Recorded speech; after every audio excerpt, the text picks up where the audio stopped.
Skope TV, Boston, Massachusetts. This is a Boston to New York interview we got going on here. I got my man Juganot on the phone. Juganot, what's happening, brother? Yes, sir. What's going on, Mike? It's your boy Juganot, strictly live heavy hitters from NY up on the line. Listen up, y'all. New York Boston connection. This is kind of like the Red Sox Yankees here. Hey, listen, man. I got no problem with the Red Sox fans. What are the good guys without the bad guys? Now listen here, Juganot. Where are we talking from tonight, and what are you up to after this interview? What are we talking about tonight, you said? Well, where are you right now? Where are we talking from? I'm in Queens, New York. Beautiful. And what's up for the night? New York. Tonight, we getting it popping at a club in Jersey, actually. We're not doing New York. Oh, okay. Yeah. You know, Jersey got love for us. And what club would that be? Give it a quick shout. Shout to Pulse and Amboy. Now, Juganot, at what age were you drawn into hip-hop so much that you wanted to pursue it as a full-on career? Since I was in 6th grade. Wow. 6th grade, I was born and raised in the South Bronx. I used to hear park jams happening every weekend across the street from my building. So, there you go. Now, you're constantly putting out new songs. I mean, your MySpace page is very impressive, to say the least. How much of your day is devoted to writing and recording new music?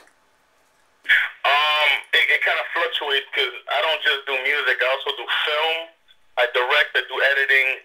I also mix and engineer and master my own product as far as music is concerned. So my day spreads thin. Like I probably spend about 5 hours a day on music. That's still a lot, though. Yeah, add up the days over 6th grade. You know what I'm saying? Yeah, labor of love. Now. Yeah, absolutely, man. You do what you like. You never have to work a day in your life. You couldn't have said it better. Now, Juganot, how do you decide what beats you want to use, and how can other producers get at you to get you on one of their tracks?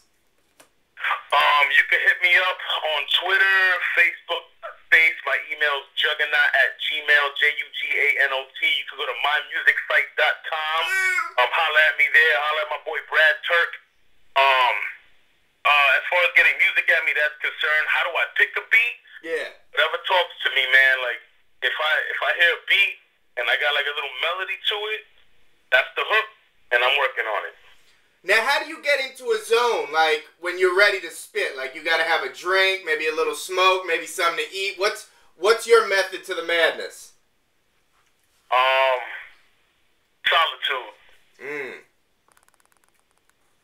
Solitude, that's what I do. As long as I'm by myself in the zone, I'm comfortable, you know, I get it popping. I stopped writing about 4 years ago. Everything just comes straight off the head, I'll think about 2 or 3 lines, lay them down, record them, think about another 2 or 3 lines, lay them down, record them before I'm done, before I know what I'm done. You know what I mean?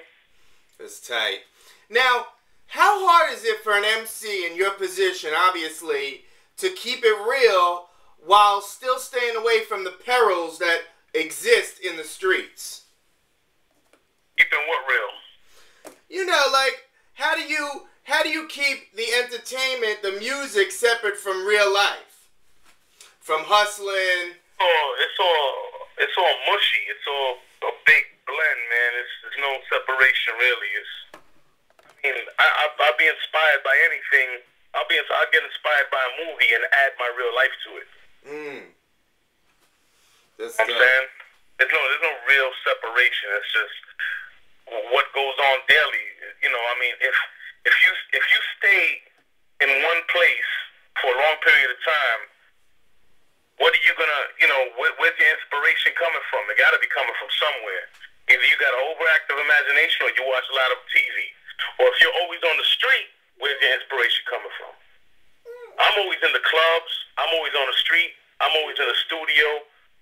So my inspiration comes from everywhere. I watch a lot of movies. I also direct and edit, that. So that inspiration comes also. I'll write a rhyme about turning into a werewolf. I don't care as long as it's hot. That's dope. That's dope. Now, you've worked with some of the biggest names in hip hop, Jim Jones, Mano, just to name a few. How do you get those connects going, and how does that help elevate your game? In 2007, I came out with a song called NYC that broke in New York City, and that, I guess, solidified me as an artist, I guess, not just a mixtape rapper, and getting played all over the place. You know, eventually people hear your name, and being out in the clubs all the time, I run into a lot of people. So, you know, connecting and networking, following up. It's a lot of following up. A lot of following up. There you go. That's dope. Now, how much harder is it to earn respect in hip-hop now that everyone claims to be an MC once they get a MySpace or a Facebook page going?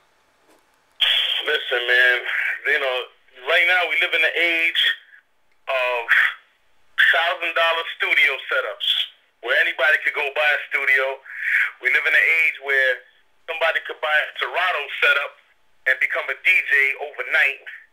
So when you saturate the game with a whole bunch of nonsense, the cream is always going to rise to the top, baby. I like that.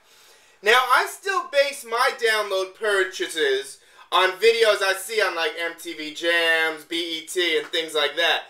How important is a hot video to go with a hot single? I mean, if this was last year, I would say very important. But a lot's changed in a year, man. I mean, every Mac sold in the United States is sold with an iMovie program, so you can learn how to edit. So you got a whole bunch of directors and editors coming, as well as producers, DJs, and rappers. So right now, it's just about getting the visual out there before your song gets stale. Because right now, everybody has a 2-minute attention span. You're hot for 2 minutes, and then you're not. You gotta keep it going. So, you know, put that video out, man. Don't spend too much time on it. Let me ask you this.